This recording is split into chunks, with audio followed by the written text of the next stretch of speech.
This 5-color build has been sculpted to exploit the lore counters of the sagas in this deck. By manipulating the process of adding and removing the various lore counters placed onto our carefully and thoughtfully selected sagas, we can control and manage the battlefield through a vast array of interaction via the chapters of these sagas. Through this lore counter dynamic, in addition to a swath of resource-accelerating spells and abilities that synergize with enchantments, we will tilt the battlefield in our favor, leading us on a path to imminent victory.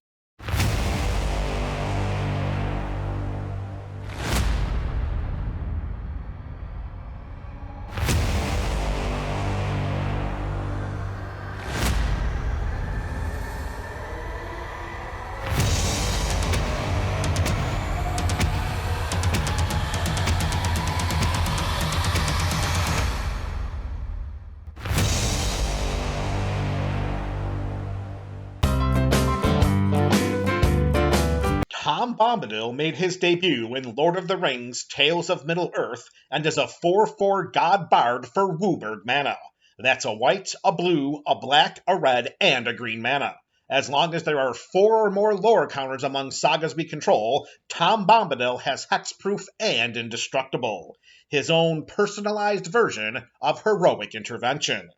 In addition to Tom's layers of protection, whenever the final chapter ability of a saga we control resolves, we reveal cards from the top of our library until we reveal a saga card. We put that card onto the battlefield and the rest on the bottom of our library in a random order. Tom synergizes with sagas beautifully, as he gains hexproof and indestructible based on the number of lore counters among sagas we control, and he replaces a saga after its final chapter ability resolves. Although this ability only triggers once each turn, we can utilize our engine of lore counter manipulation to trigger it multiple times through a round of turns. This allows a steady stream of sagas to enter our side of the battlefield straight from the top of our library. With numerous other enchantment-specific forms of card advantage and resource development residing in the 99, a chasm-like discrepancy in resources develops between us and our opponents, and it is one from which our opponents will not be able to overcome. The construction of our land base begins with one basic land of each color. As tempting as it may be to create a 5-color land base filled with only non-basic lands, we must resist this temptation for the purposes of benefiting from any peripheral land-ramping benefits associated with cards like Assassin's Trophy, Path to Exile, Veteran Explorer, and Field of Ruin.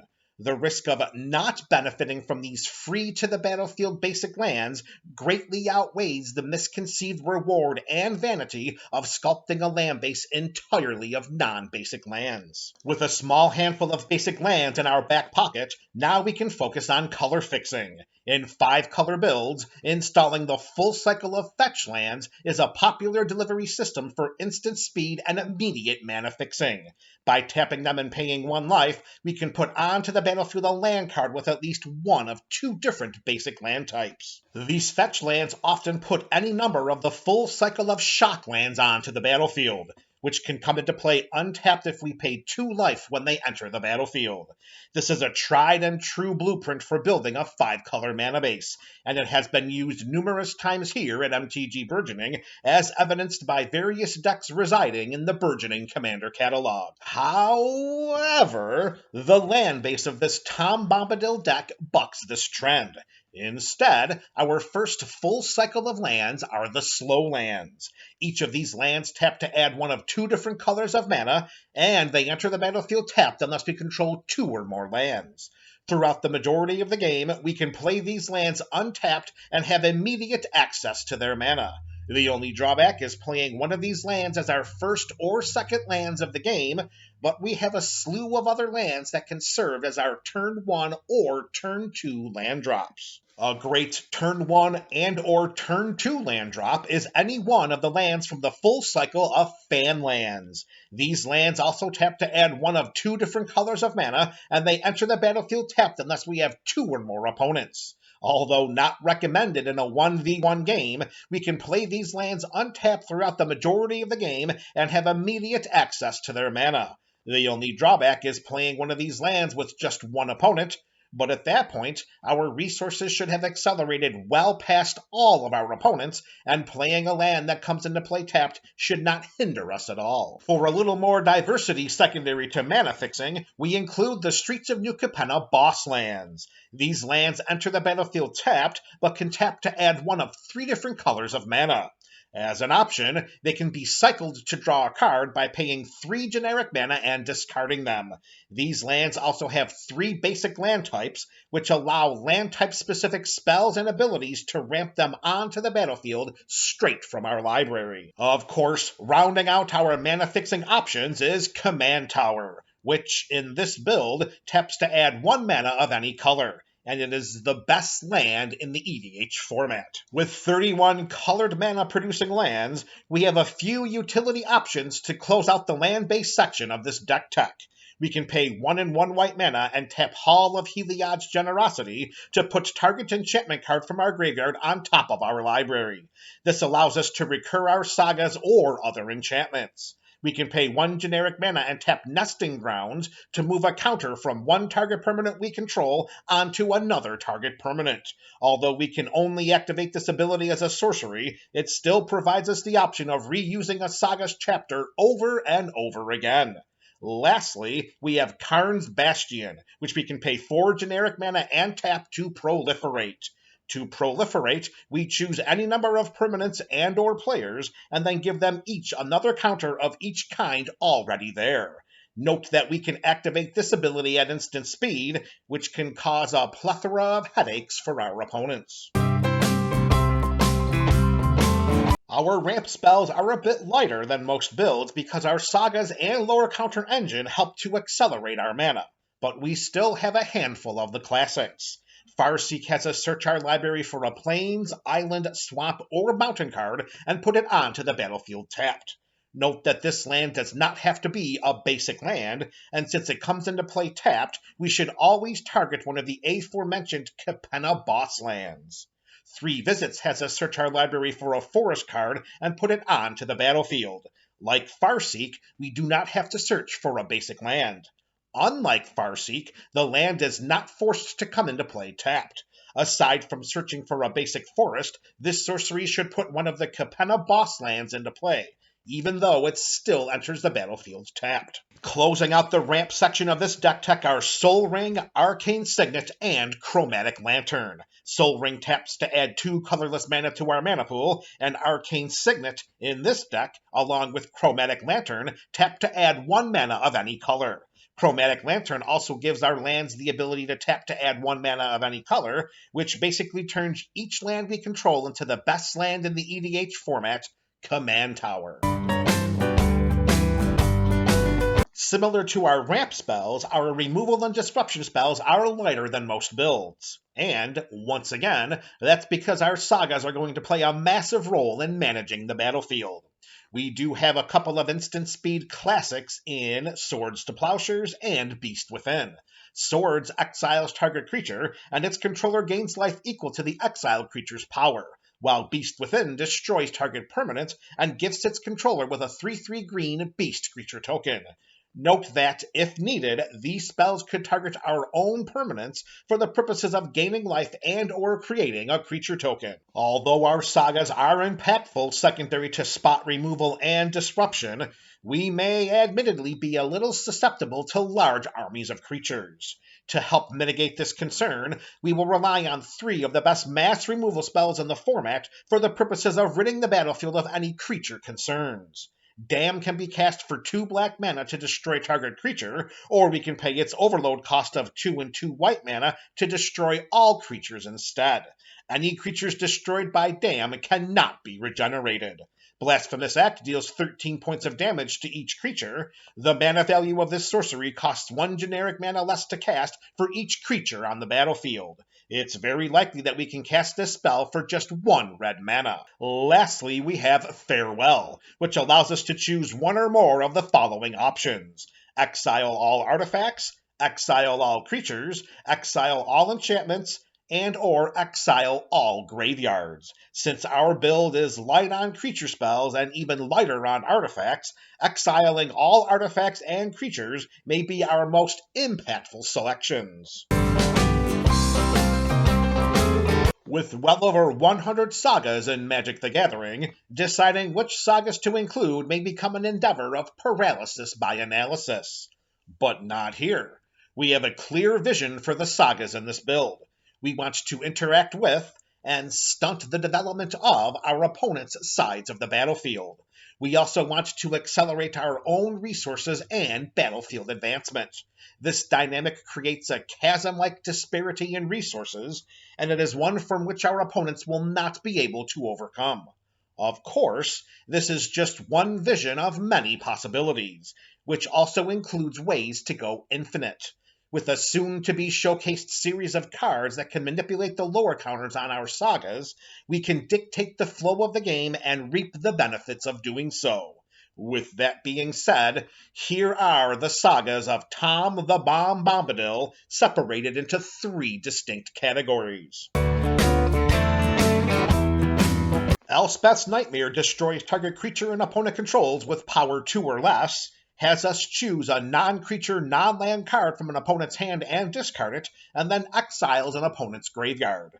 This saga provides disruption on 3 different levels: battlefield, hand, and graveyard. The Fall of Lord Khanda exiles target creature an opponent controls with mana value 4 or greater, has each player gain control of all permanents they own, and when the last lore counter is placed onto the Fall of Lord Khanda, we exile it and then return it to the battlefield transformed as Fragment of Khanda, a 1/3 human noble with defender that draws us a card when it dies.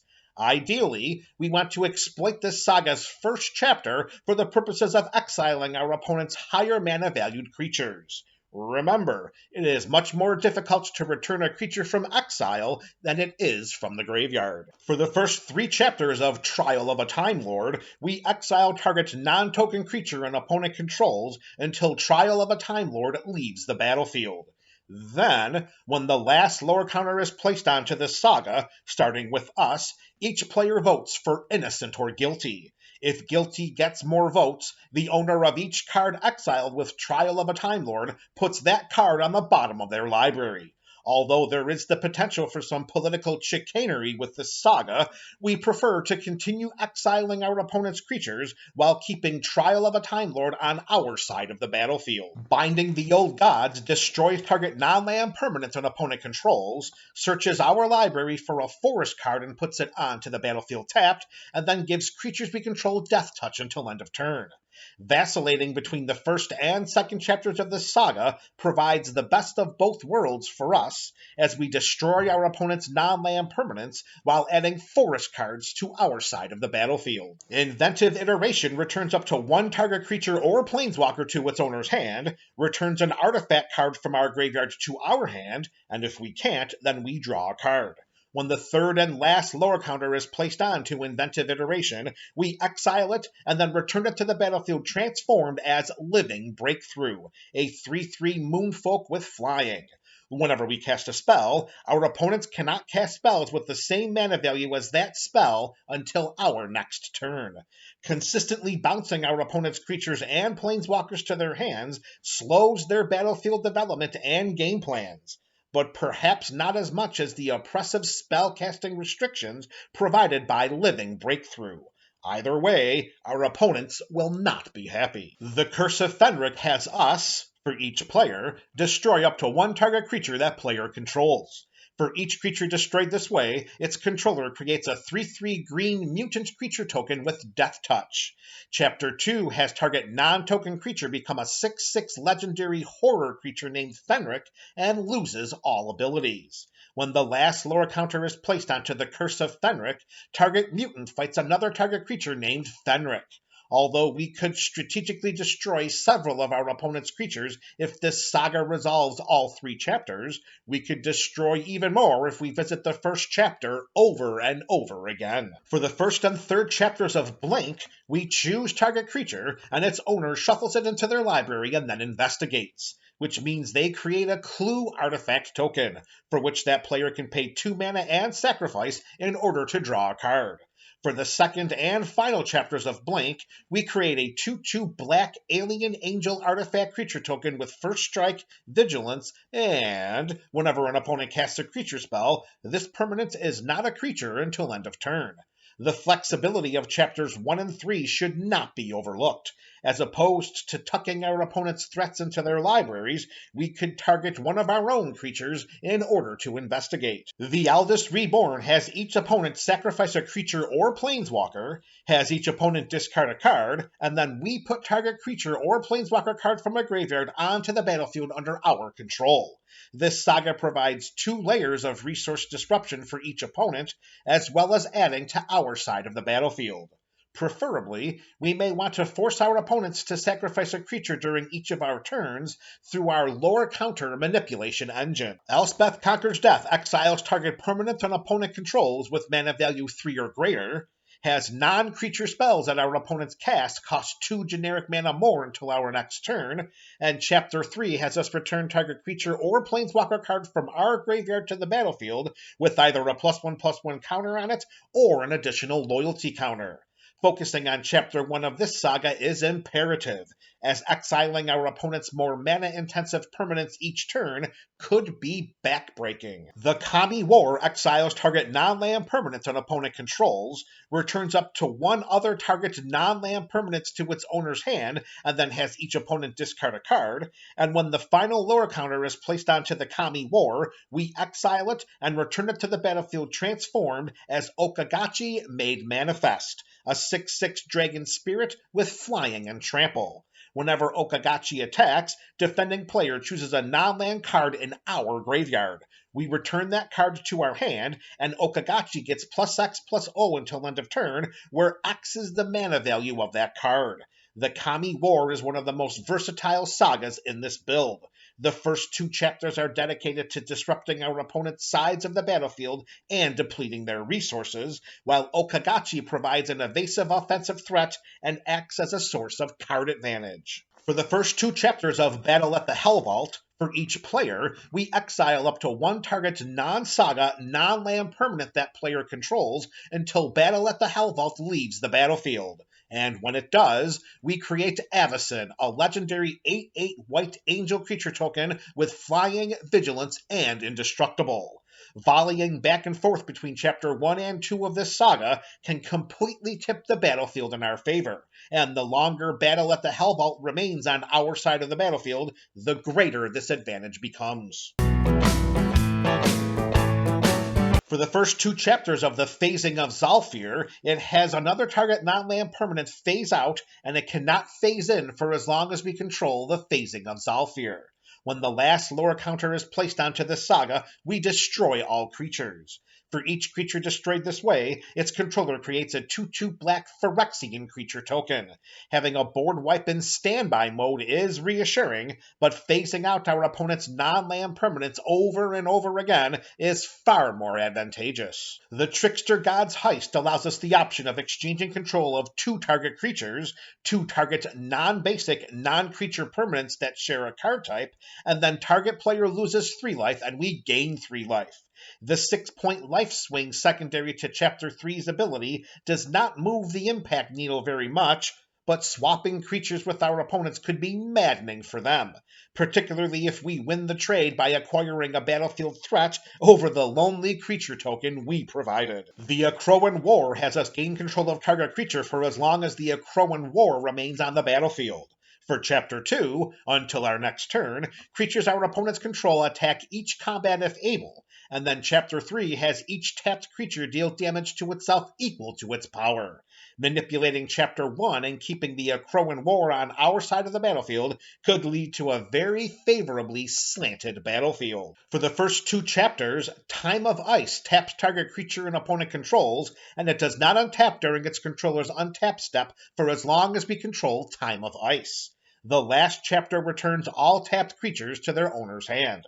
Tapping down our opponent's creatures is a viable form of disruption, particularly if we can keep Time of Ice on our side of the battlefield for numerous turns. The Chapter 3 payoff can also provide beneficial dividends secondary to mass creature removal. Chapter 1 of the Flux deals 4 damage to target creature an opponent controls. Chapters 2 through 5 have us exile the top card of our library, and we may play that card this turn. The last chapter adds 6 red mana to our mana pool. The card advantage provided by the 4 middle chapters of this saga are great sources of resource acceleration, but Chapter 1 can be even more impactful to the game by repeatedly slinging 4 points of direct damage to our opponent's creatures. Kiora Best of the Sea God creates an 8/8 blue Kraken creature token with hexproof, taps all non-land permanents target opponent controls, and they do not untap during their controller's next untap step, and then we gain control of target permanent an opponent controls, and then untap it. The most mana-intensive saga of this build provides the most impactful chapter of them all, which, of course, is Chapter 2. By tapping down all of an opponent's non-land permanents, this personalized stasis-like effect can completely neutralize a player. And if we can trigger this chapter's ability for each opponent at the table, and keep Kiora Best's the Sea God on our side of the battlefield, well, then a round of good games could soon follow. Battle for Bredegard creates a 1/1 white human warrior creature token, a 1/1 green elf warrior creature token, and then has us choose any number of artifact tokens and or creature tokens we control with different names, and for each of them, we create a token that's a copy of it. Without any interaction or lore counter manipulation, the floor of this saga is 2 1/1 human warriors and 2 1/1 elf warriors. That is a total of 4 power and toughness stretched across 4 bodies for the investment of just 3 mana. It takes a little time to get there, but we are playing for the mid to late game victory. We have time, our opponents may not. The first 2 chapters of The Bath Song have us draw 2 cards and then discard a card. Chapter 3 has us shuffle any number of target cards from our graveyard into our library, and we add 2 blue mana to our mana pool. The Felden's Cane-like ability of Chapter 3 offers library replenishment, but with numerous graveyard recursion spells and abilities inundating the 99, it is an unnecessary luxury. Necessary luxuries are the card advantage abilities provided by the first 2 chapters of The Bath Song. Cards in hand equals problems for opponents. More cards in hand equals even more problems for those same opponents. Our last saga of this deck tech is Birth of the Imperium, which creates a 2/2 white Astartes warrior creature token with vigilance for each opponent we have. Chapter 2 has each opponent sacrifice a creature, and when the last lore counter is placed onto this saga, we draw 2 cards for each opponent who controls fewer creatures than we do. This saga provides battlefield development, opponent creature removal, and the potential of drawing a lot of cards. Imagine ping-ponging between chapters 1 and 2 before allowing chapter 3 to resolve. Our side of the battlefield would be filled with vigilant 2/2 creature tokens, while our opponent's sides of the battlefield would be sparsely populated or completely barren. And this is before we replenish our hand by drawing a bunch of cards. Birth of the Imperium is a sneaky, powerful saga in this type of build. With our suite of sagas now revealed, let's showcase some cards that synergize with them for the purposes of adding a bigger bang to our saga investing bucks. Barbara White gives sagas we control read ahead, which allows us to choose a chapter as the saga enters the battlefield and then start with that many lore counters on it. Note that skipped chapters do not trigger when we read ahead. Babs provides chapter options, and this flexibility serves us well as the flow of a game may require different answers at different times. Wrath Capuchin has flash and flying, and we may cast historic spells as though they had flash. Historic spells, of course, include artifacts, legendaries, and sagas. With Babs and Wrath on our side of the battlefield at the same time, we can cast our sagas as though they had flash and read ahead to any chapter as it enters the battlefield. Tom approves, our opponents will not. Whenever Historian's Boon or another non-token enchantment enters the battlefield under our control, we create a 1/1 white soldier creature token. Whenever the final chapter ability of a saga we control triggers, we create a Sarah Angel creature token. This token producing enchantment should trigger early and often in this type of build.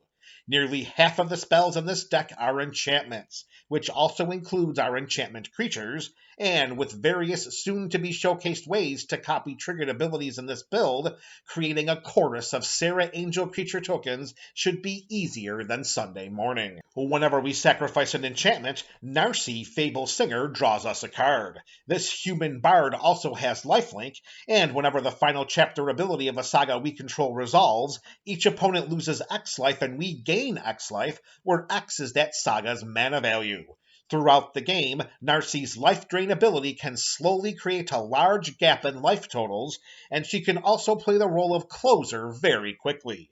If Tom the Bomb is indisposed or languishing in the command zone due to overtaxation, then Narcy is a suitable replacement for our commander's potential absence. Remember, sagas are enchantments, and we have a slew of cards that synergize with enchantments here as well. Let's begin with some resource accelerating payoffs. Whenever we cast an enchantment spell, Sithis Harvest's Hand, Enchantress's Presence, and Satyr Enchanter draw us a card. Sithis also gains us 1 life. Through Setessan Champion's Constellation mechanic, whenever another enchantment enters the battlefield under our control, we put a +1/+1 counter on her, and we draw a card. Note that we do not have to cast an enchantment spell in order to draw a card from Setessan Champion. Also note that she is triggered by token enchantments entering our side of the battlefield as well, a yet-to-be-showcased feature of this deck. We can tap Sanctum Weaver to add X mana of any one color, where X is the number of enchantments we control. In this type of build, we have the potential of producing an obscene amount of mana with this Dryad. We have some enchantment-specific combat options as well. Helm of the Gods gives equipped creature +1/+1 for each enchantment we control, and with a mana value and equip cost of just 1 generic mana each, this equipment provides a very inexpensive way to buff one of our creatures. Zur, Eternal Schemer, gives enchantment creatures we control Death Touch, Lifelink, and Hexproof. We can pay 1 and a white mana to have target non-aura enchantment we control become a creature in addition to its other types. Its base power and toughness are each equal to its mana value. Zur's enchantment creature ability could be used to close out games, as well as surprise some unsuspecting opponents during their combat phases if they fail to realize Zur's seemingly innocuous activated ability. In this type of build, Archon of Sun's Grace can create an army of Pegasus creature tokens through its Constellation mechanic, as whenever an enchantment enters the battlefield under our control, we create a 2/2 white Pegasus creature token with flying. As a bonus, the Archon gives Pegasus creatures we control lifelink. The combination of flying and lifelink should cause plenty of combat-driven headaches for our opponents. As mentioned earlier in this video, we may be susceptible to attacks by our opponent's large armies. Well, Doomwake Giant and Sphere of Safety help to quell this concern. Whenever Doomwake Giant or another enchantment enters the battlefield under our control, creatures our opponents control get -1/-1 until end of turn. Sphere of Safety prevents creatures from attacking us or planeswalkers we control unless their controllers pay X for each attacking creature, where X is the number of enchantments we control. Doomwake Giant's -1/-1 ability should remove swaths of smaller creatures from our opponent's sides of the battlefield, while Sphere of Safety forces our opponents to think logistically about attacking us. Since our sagas are prone to finding their way into our graveyard, either by getting their last lower counters or by our opponent's removal spells, utilizing our graveyard as a source of saga retrieval adds another layer of versatility to this build. For spot recursion, we can pay a red, white, and black mana, tap Gen Arcanum Weaver, and sacrifice an enchantment to return target enchantment card from our graveyard to the battlefield. Note that when the final chapter ability of a saga is on the stack, Gen can be activated to sacrifice that saga prior to the ability's resolution. Since the trigger reached the stack, it becomes independent of the saga, and we reap the benefit of the final chapter ability, and we can use that saga as sacrificial fodder for Gen. Another repeatable source of graveyard recursion is Starfield of Nyx. which, at the beginning of our upkeep, provides us the option of returning target enchantment card from our graveyard to the battlefield. As long as we control 5 or more enchantments, each other non-aura enchantment we control is a creature in addition to its other types, and has base power and toughness each equal to its mana value. Caution must be exercised when considering Starfield of Nyx. If our enchantments become creatures through its ability, then our enchantments become susceptible to spot creature removal and creature board wipes. For mass recursion, we can pay 1 and 1 white mana to suspend Resurgent Belief with 2 time counters on it.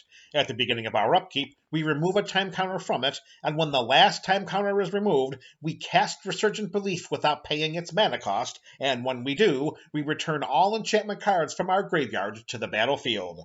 Granted, our opponents will know what is coming, and they will have a couple of turns to prepare for our eventual enchantment deluge. Well, good luck to them. Another option is Dance of the Manse, which has us return up to X target artifact and or non-aura enchantment cards, each with mana value X or less from our graveyard to the battlefield. If X is 6 or more, then those permanents are 4/4 creatures in addition to their other types. Similar to Starfield of Nyx, we must be careful to not allow our sagas to become targetable by creature removal. More often than not, their presence on the battlefield is more impactful as non-creature enchantments. Since we are sporting an enchantment deck, providing some enchantment-specific tutors allows us the option of picking and choosing which enchantments we want during the game. Enlightened Tutor has us search our library for an artifact or enchantment card, reveal it, and then shuffle our library and put that card on top of it. Sterling Grove is similar. For 1 generic mana, we can sacrifice it and search our library for an enchantment card and Enlighten Tutor it to the top of our library. Also, while on the battlefield, Sterling Grove gives other enchantments we control Shroud, which means they cannot be the target of spells and abilities. Although we have a high number of card advantage spells and abilities in this deck, there may be times we want one specific saga, and these 2 spells can get exactly what we want. As hinted at previously, we plan to utilize our carefully selected group of sagas for the purposes of managing the battlefield and controlling the game by manipulating the lore counters on them. So, how are we going to do this? Well, Evolution Sage and Flux Channeler respectfully allow us to proliferate whenever a land enters a battlefield under our control, or whenever we cast a non-creature spell. Although these options are more suited for proliferating during our turn, they are good complements to the previously showcased Karn's Bastion. Our path to victory lies in our ability to manipulate the lore counters on our sagas, and removing lore counters from our sagas is vitally important to this vision. Our most powerful option for doing so is Hex Parasite. We can pay X generic mana and 1 black Phyrexian mana to remove up to X counters from target permanent. For each counter removed this way, Hex Parasite gets +1/+0 until end of turn. Black Phyrexian mana can be paid with either 1 black mana or 2 life. The power buffing ability of this 1/1 insect pales in comparison to its ability to remove lore counters from our sagas. Note that we do not have to tap Hex Parasite to activate this ability. Also note that we are not forced to activate this ability only as a sorcery. We can remove these counters at instant speed and multiple times through a round of turns. Speaking of instants, Clock Spinning has us choose a counter on target permanent or suspended card. We either remove that counter from that permanent or card, or put another of those counters on it. It also has buyback for 3 generic mana, which we may pay as an additional cost to cast this spell. And if we do, then we return the card to our hand as it resolved. Buying back Clock Spinning allows for a lot of saga manipulation, whether we are removing or adding lower counters to them. We can tap Power Conduit to remove a counter from a permanent we control, and then we can either put a charge counter on target artifact or a +1/+1 counter on target creature. Since we have no charge counter synergies in this build, we will opt to put +1/+1 counters on our creatures. Scholar of New Horizons enters the battlefield with a +1/+1 counter on it. We can tap this human scout and remove a counter from a permanent we control to search our library for a plains card and reveal it. If an opponent controls more lands than we do, then we may put that card onto the battlefield tapped. If we don't put that card into play, then we put it into our hand. Note that we do not have to remove the +1/+1 counter from the Scholar in order to search for this land. We can remove a lore counter from a Saga as well. Goldberry River Daughter can also remove lore counters from our sagas. We can tap this nymph to move a counter of each kind not on Goldberry from another target permanent we control onto Goldberry. We can also pay a blue mana and tap Goldberry to move one or more counters from her onto another target permanent we control. And if we do, then we draw a card. This process is a bit slower, but we are rewarded for our efforts with card advantage. Now let's close out this deck tech with a smattering of cards that synergize with and enhance our Saga theme.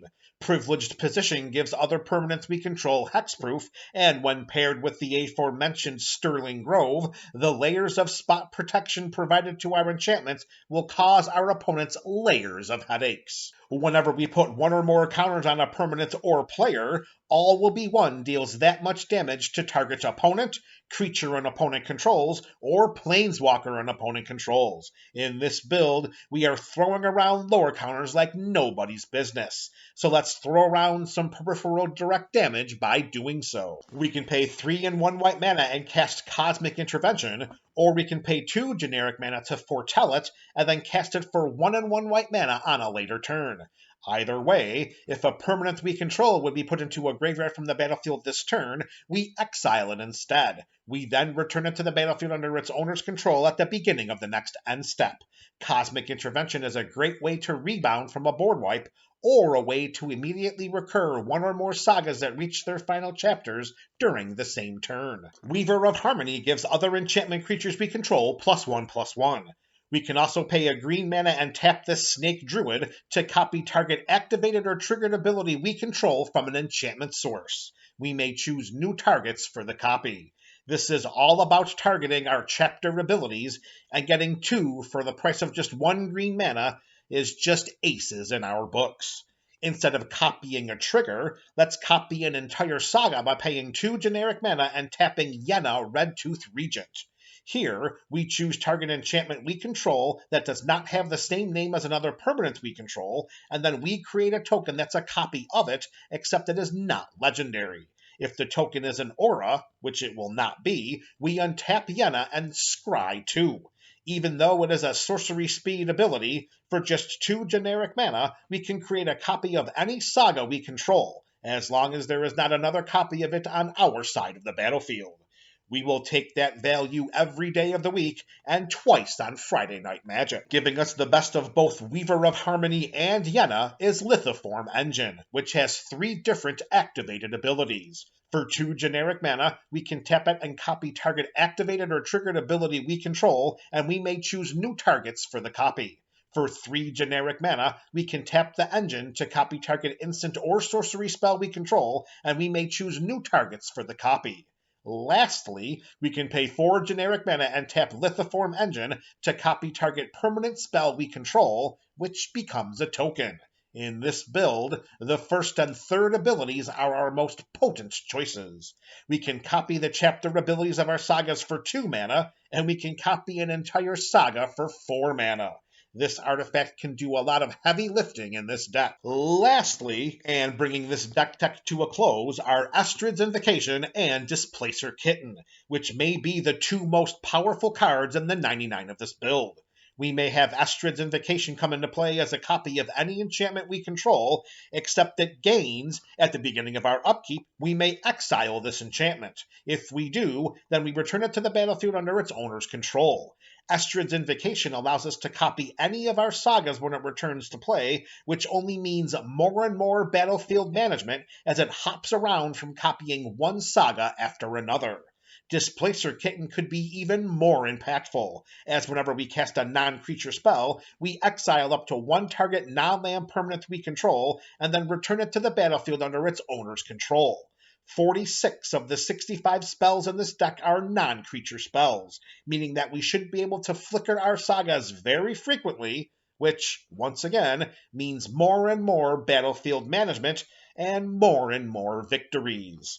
Unfortunately, it may not lead to more and more games of Magic with the members of our playgroup. This Tom Bombadil build has been added to the Burgeoning Commander Catalog, and this video also becomes the starting point of a Tom Bombadil EDH deck video primer series.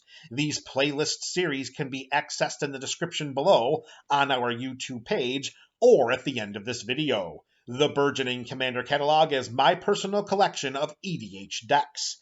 An EDH deck video primer series showcases the continued evolution of a deck through future appearances on the Up and Up series, during which we update and upgrade decks featured on this channel. The full card list for this build can be found in the description, and be sure to share your thoughts about this Tom the Bomb Bombadil deck in the comments section below. This is MTG Burgeoning, your channel for all things Magic.